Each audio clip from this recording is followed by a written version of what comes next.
It's the Miscellaneous Podcast. Everyone in this room is now dumber for having listened to it. Your hosts, Paulie. Killer. Give her cab fare. Whatever. Josh. Fantastic. Chappie. What's up? And Flounder. Absolutely superb. With a title that says it all. Keep the change, you filthy animal. Let's get to it. I'm on 3 different painkillers. Can I be like you when I grow up? Well, everyone has to set goals, I guess. Happy Father's Day, Dad. What is this piece of crap? I thought I told you I wanted a Rolex! It's Father's Day, so happy Father's Day to all those fathers out there. His Faja, Dr. Evil. Remember when we were living on First Street, they gave us both Father's Day cards just in case? Yeah, that was pretty funny because she's like, I'm sure you guys are probably a father somewhere. That's not... Thank you, Cindy. I think you were just called a whore. I was kind of a man whore on First Street. Oh, yeah, you were definitely a whore on First Street, and that's coming from your best friend. Yeah, I did have sex for money. I don't even know what to say. Yeah, we could definitely make our own movie out of our life experience. Okay, Father's Day. It's a Hallmark holiday, isn't it? It is definitely a Hallmark holiday. Father's Day is the complementary celebration to Mother's Day. The idea for this celebration came up by a woman named Sonora Smart Dodd, the daughter of a Civil War veteran William Jackson Smart. And after hearing a sermon at her church on Mother's Day, she felt there should be one similar to that for dads, since William, her father, is a single parent raising 6 children. Now, this was in 1909. In 1910, June 5th, she initially made the holiday, but it wasn't a holiday, it was just a celebration. But it got switched to June 18th due to the pastor not having enough time to prepare a sermon for Father's Day. So the first Father's Day was in a church. There you go. No one really cared about Father's Day. During the 1930s, though, it started picking up a little momentum. She went to trade groups, and they helped promote the day. And then that started gaining national level, and in 1938, the Father's Day Council was formed and boosted more exposure to the celebration. But still, for more decades, it wasn't recognized by the government. Then in 1972, Nixon signed it into a national holiday. I did not know that. It's just crazy to think that Father's Day wasn't a holiday until 1972. I text Josh when I started the research. I'm like, is this a holiday? And he goes, no.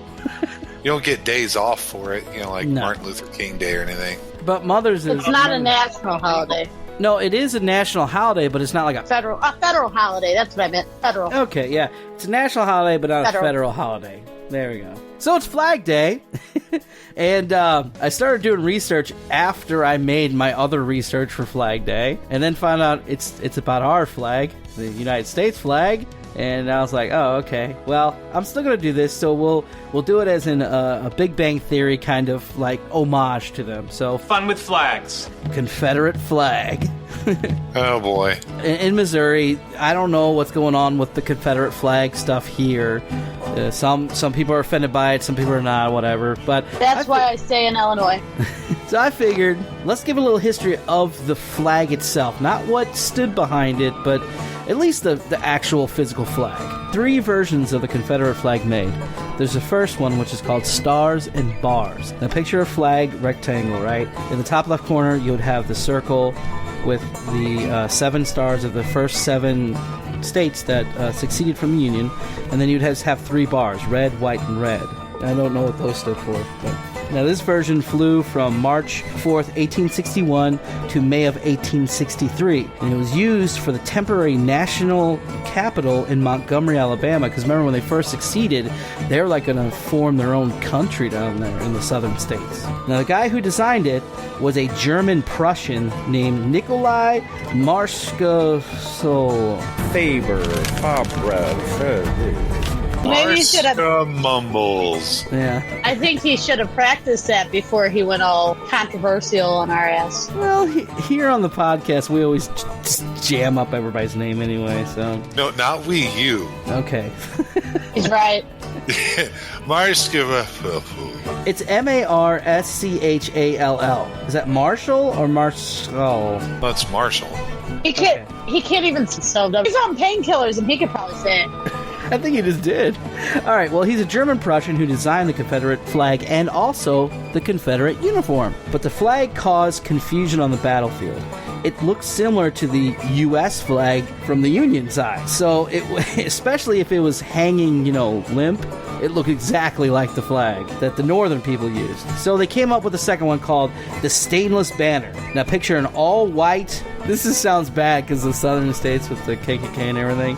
So picture an all-white flag, and then the top left side, Confederate cross that we know of with the stars and the X, This one came up in 1863. No one really liked it. Now, the reason why no one really liked it was because it looked like it was a truce flag, because it would fold over on itself and they wouldn't see the Confederate cross. So in 1865, they redid that flag into the blood-stained banner, which was the exact same flag, but on the far edge was a strip of red. And that was actually commissioned by Major Arthur L. Roger, and he was the one who said, dude, this looks like a truce flag, let's get something else on there. I don't know if this is just because no one decided on what is the best flag at the time, or they were just, wars going on, so it takes forever to do this, but this version was passed near the end of the war, so very few of these flags were even made, and fewer than that were used in battle, and half the Confederate soldiers never even seen what this flag looked like. But what was interesting to me is that wasn't the only flag that was flown. There was 5 other flags that they used. Now, I'm not going to go into detail of all of them. You can look those up yourself because they're all elaborate little things, and they were used in many of the Civil War battles. But the biggest one that everyone knows of is called this one. You guys have seen it in like windows. They make like little cardboards of this thing, and most people just put them in their windows. But it's the Bonnie Blue flag. It's the unofficial flag of the Southern states. It's a blue star with a white border. It's a white little block with a blue star in the middle of it. You guys seen that before, right? Like when I went down to Texas, I saw that everywhere. When we went to Dallas, Texas, almost every house had that in the window. This little white little card with a blue star in the middle of it. That's actually, around here, now that you said Dallas is like, for a long time, was like my second home. So that's probably where I've seen it. I don't really see it that much up north, but in Dallas, there's a lot of that going on. Do you see it down in Houston, Josh? I don't really drive through neighborhoods. I'm mostly on like streets where there's just businesses, but I don't really notice them, no. Yes, I have seen the blue and white flag with the star on it. I have seen that, but I did not know that was what it represented. Wish I was in the land of God. Old times there and I forgot. Look away, Dixieland. Political correctness. Politically incorrect. Political correctness. First, I want to go around, and so I want your take on political correctness. What do you mean, what's my take on political correctness? What do you think of political correctness? In the workplace and in real life, the definition of it? Do you like it? Do you not like it? Do you think it's gotten too excessive? Do you think it's made for a good purpose? Do you think it's helpful? I think political correctness was probably meant, help people be less vulgar or whatever in the workplace. I think it has a good place, but it's been overused. Everybody's so worried about offending other people that they've gone into this state where, everybody wants to agree with everybody, and that it doesn't work. Just because I believe something doesn't mean you have to hate it. And just because you believe something doesn't mean that I have to hate it. Whenever people try to be politically correct with each other, it's always a strained conversation. People just need to be able to speak what they mean what they say, and then if someone has a problem with it, defend yourself verbally. If you say something that offends somebody, and we've all done it, I'll just look at you and go, hey, I'm sorry that offends you. And then move on.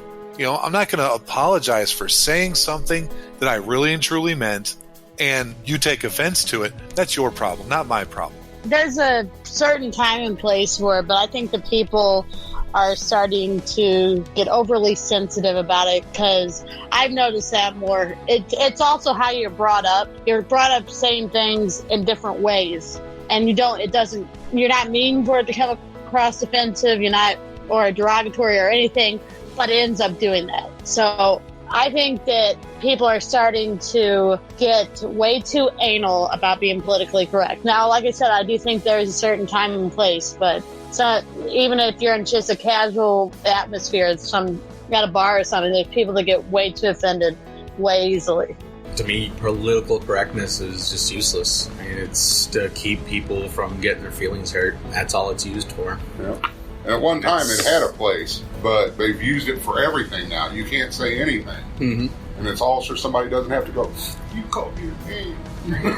As, society is changing and the new generation is coming along. Yeah, we know the social justice warriors. Thank you. They're the ones that are doing all of that. But they'll be the first ones to stand on the other side of the line with you in a disagreement and scream at you. Like, especially political correctness kind of contradicts the freedom of speech. Right. Because in the Constitution it says that you have the freedom to do whatever you or say whatever you want. Right. I mean, there's still consequences depending on what you say. You can't go and threaten the president or something like that because then consequences. And that's basically it. Okay.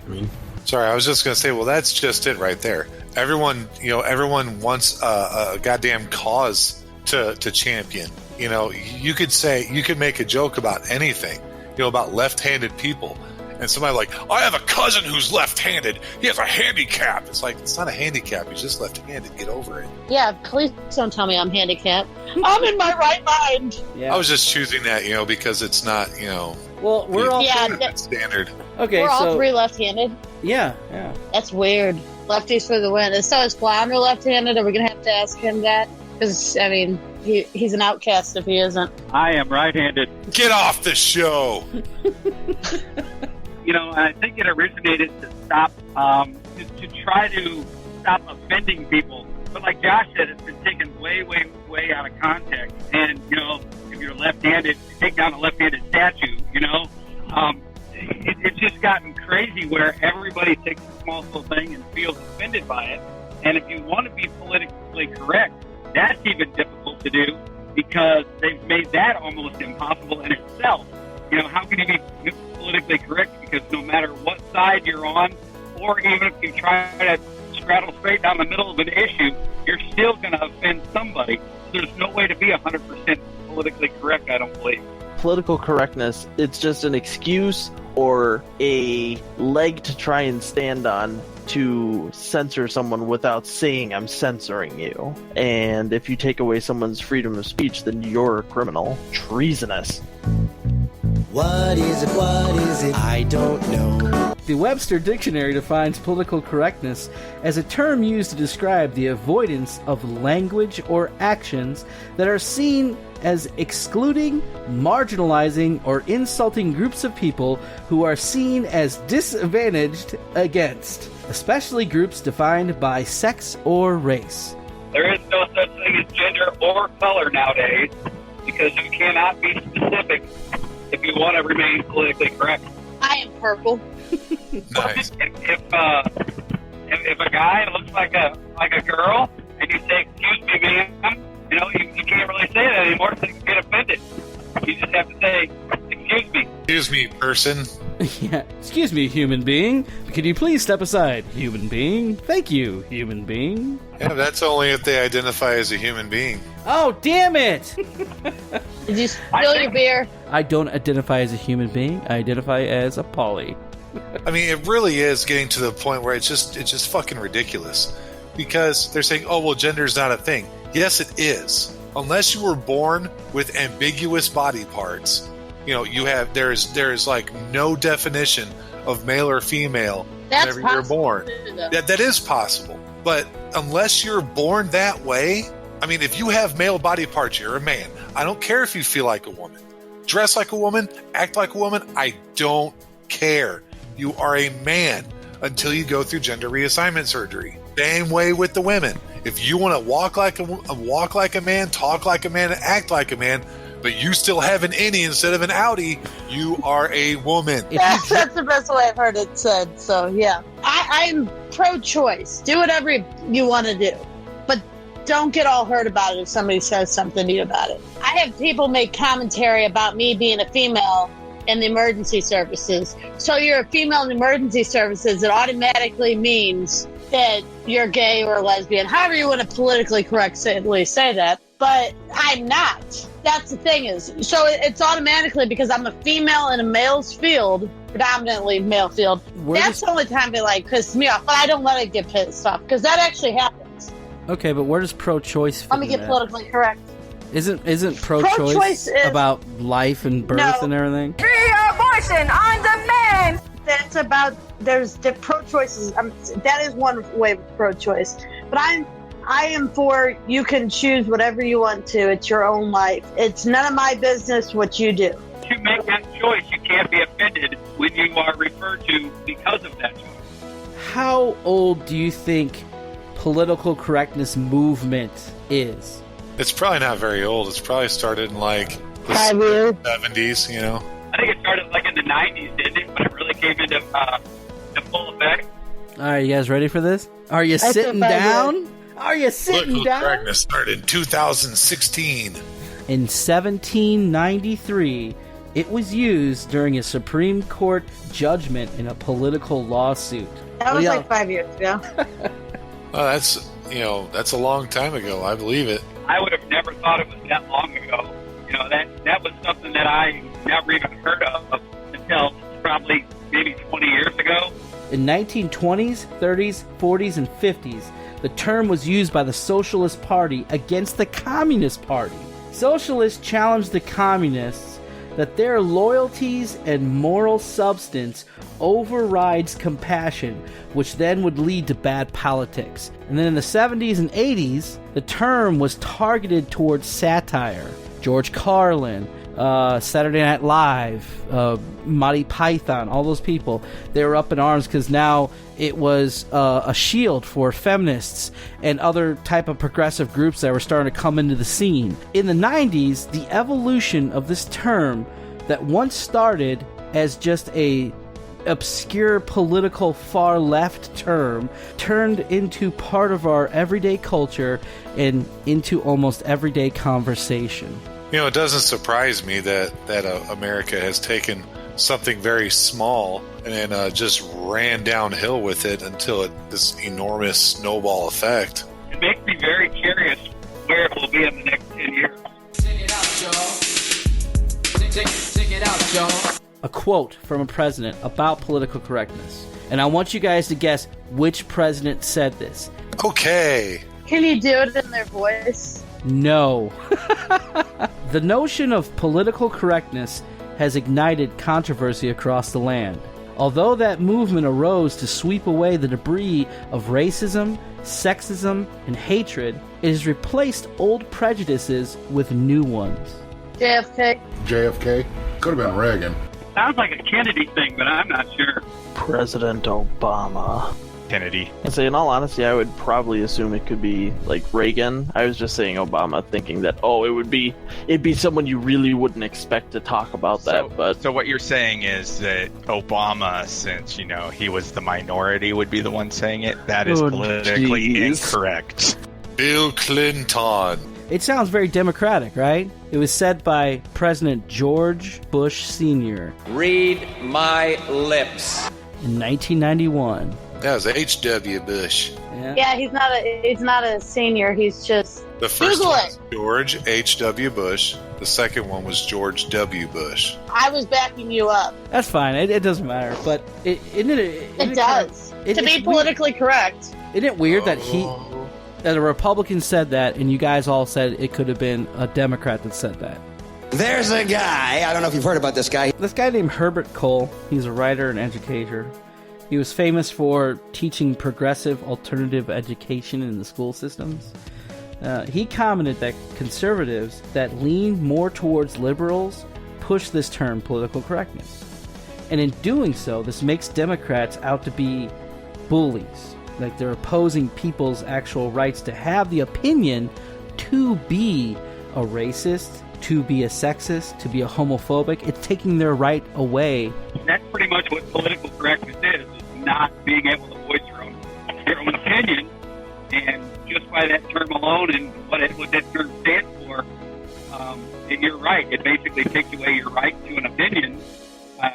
least to be able to voice your opinion or to have it outside of your own house, I guess. Yeah, exactly. Well, you got to take the good with the bad. You know, when they wrote the Constitution, they gave you the right to free speech and your own opinion. So, unfortunately, we can't pick and choose what we want to hear just because you don't like the outcome. It seems like nowadays, though, that even though you have that right, people want to take the right of free speech away from you.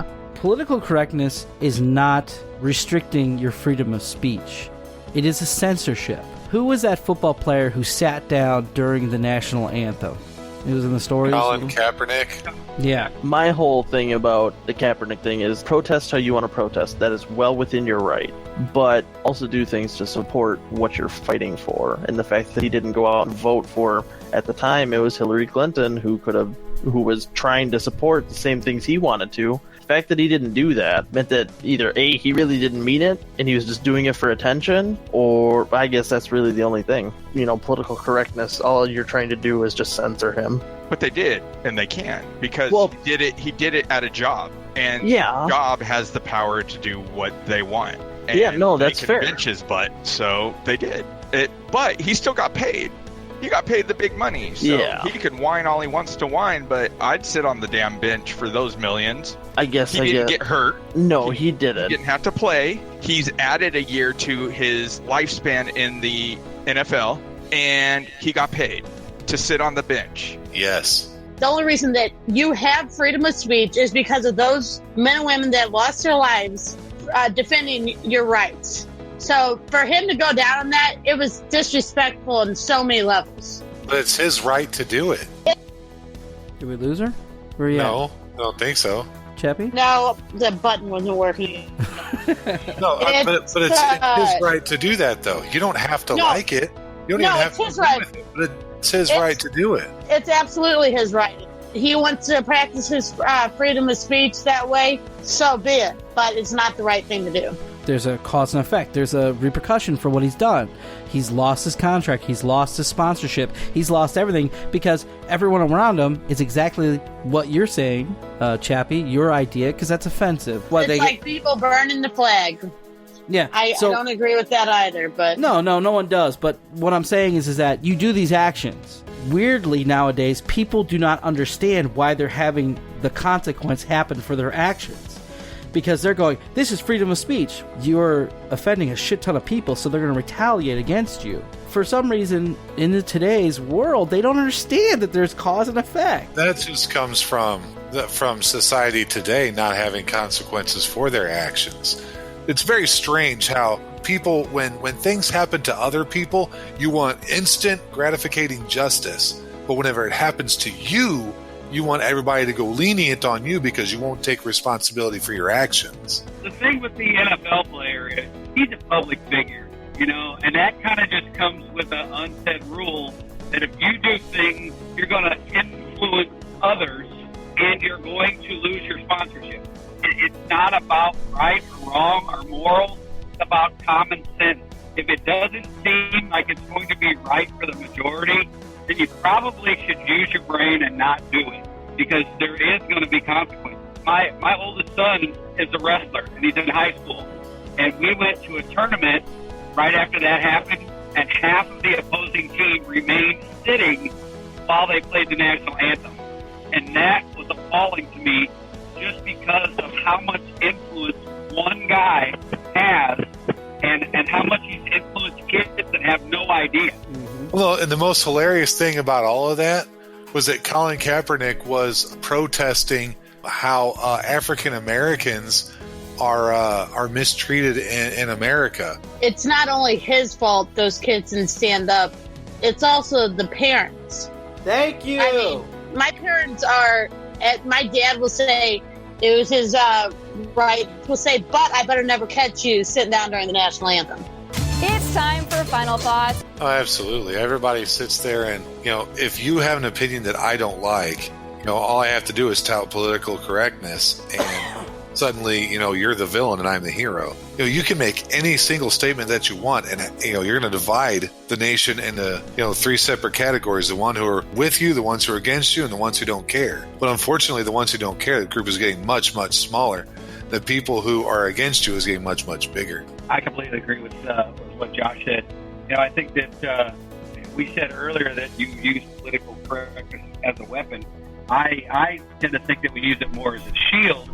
That's our defense. Anytime anybody offends you, and if they say the sky is green and it's really blue, you can say, well, you're not being very politically correct because you've offended me somehow. So I think we use that shield to deflect off the truth and try to get our own way and our own opinion. And that's our way of standing on our own opinion without even having facts to back it up. I think we covered it all. Lead us out with some music. Baby, give it up.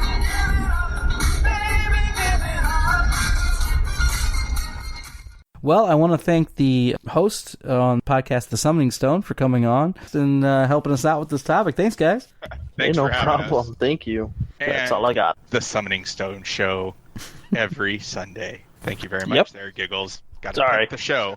I'm a girl. I'm a man. Say, do any of you know how to Madison?